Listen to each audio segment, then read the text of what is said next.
Nagkakampo sa harapan ng Supreme Court ang mga taga-suporta ng pamilya Marcos upang mag-abang sa ilalabas na desisyon sa Marcos burial cases bukas.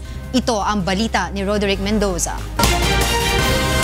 Kasama si Ilocos Norte Governor Aimee Marcos ng mga Marcos supporters upang mag-abang at manawagan sa Korte Suprema kaugnay ng paglilipat ng labi ni dating Pangulong Ferdinand Marcos sa libingan ng mga bayani. Kaya kami ay magvivigil buong gabi hanggang sa botohan bukas at magdadasal ng puspusan at matindi. Hangad-anya nila na matapos na ang isyu at matuloy na ang libing para sa pambansang paghilom at pagkakaisa. Malaking bagay nila ang pagbisita sa Ilocos ni Pangulong Duterte na nagsabing suportado niya ang pagpapalibing kay Marcos. At nabigyan kami ng lakas ng loob nung sinabi niya na talagang eto na.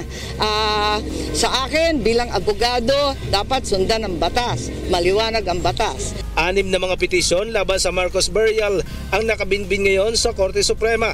Tutol dito ang mga petitioner dahil hindi nila dapat parangalan at ituring na bayani ang isang diktador at human rights violator.